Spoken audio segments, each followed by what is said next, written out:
Hey guys, it's Eric 2022 here. I know I haven't made a video ever since I made last time I made a video was when I was playing Inzectors, probably like in May I think.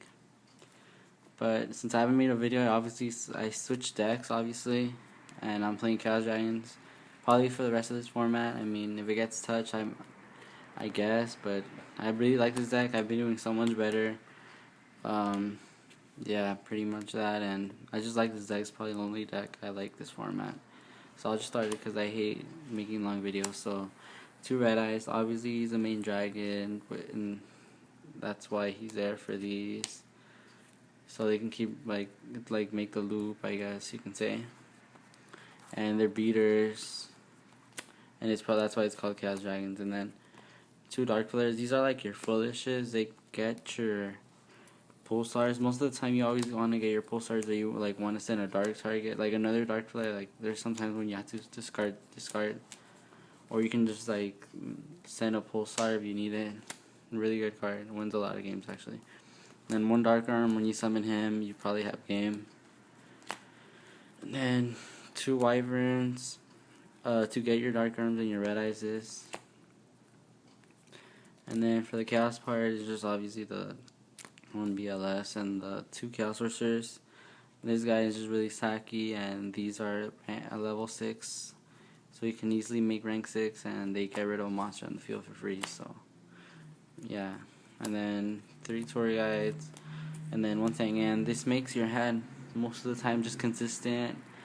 It gives you access to every rank 3 in your extra deck, and I mean, you can come back from a game if you have these like I never use tour guide when I go first. I just set stuff for pass, because honestly, like what I like about tour guide in this deck is that you can keep it for late plays and do much more than you could have done with just summoning it.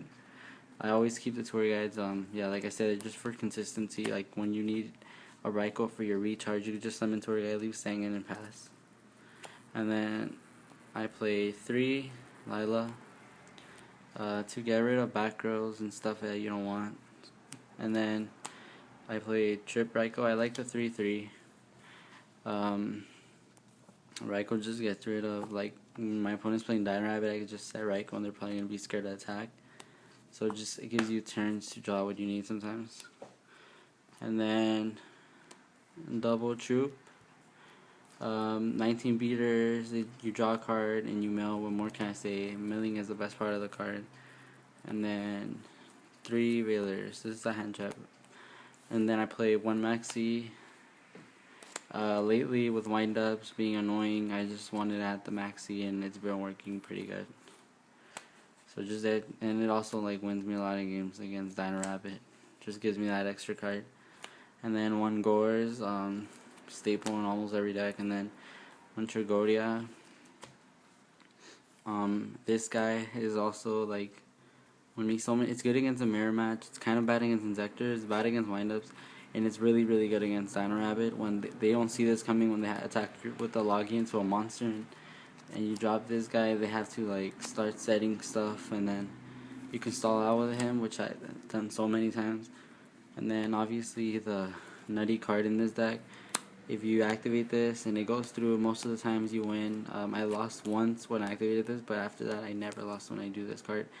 And it's funny because when my opponent plays dragons, when I face a mirror match and they draw this card, for some reason I never lose to a future fusion. I always win against a future fusion because they can drop Gores and I have game most of the time next turn. So I just never lost to a future fusion. I never have. And then I play 1 charge to get Light Swords, and I only play 2 recharges. I don't like 3. It's just they get really cloggy after a while. You don't want to top deck these late game. You want to either draw them as soon as possible or mill them. I just hate drawing them and top decking late game, so I have to cut 1 out. And then double lance. For bottomless, deep prisons, you can use it as an offensive card, defensive. I mean, this card is really versatile. You can use it for like against a skill drain, a bottomless, deep prison. If you want to attack a high monster that you can't get over, this card is just so amazing.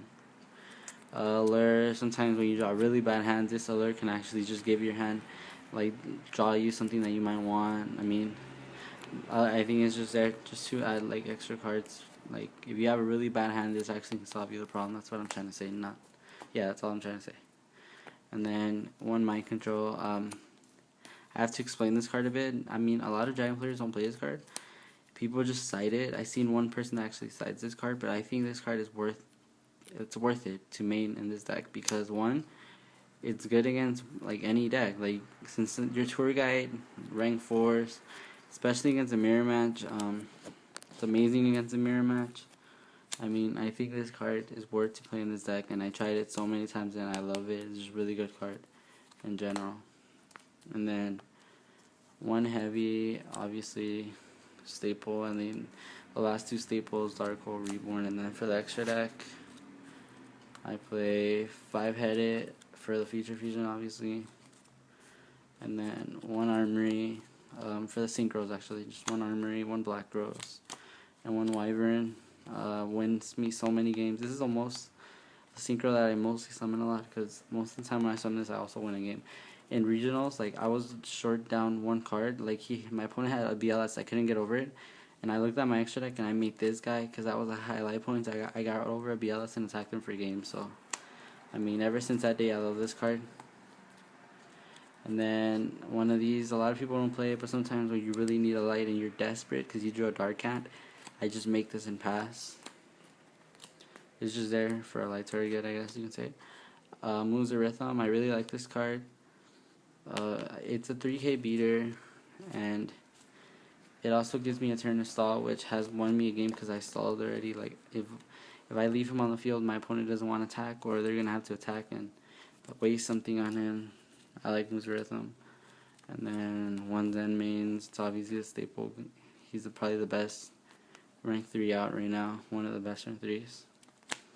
And then one Leviathan. It's a dragon, so you can remove it for red eyes when you really need to. One Temtempo. It's good against like Zen mains, Utopias, and stuff like that, so it becomes 27 beater. One Leviair. You can do so many plays with this guy. He deserves to be bad. I'm not gonna say the plays because obviously you know everyone knows how broken Leviair is. And then I play one rank 4 and one rank 5. I play one Adris because like I play drag, and sometimes there is a time I can actually make this guy.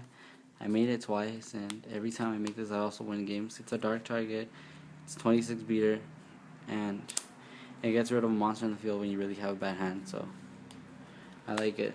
And then one Utopia, which is supposed to be a dragon.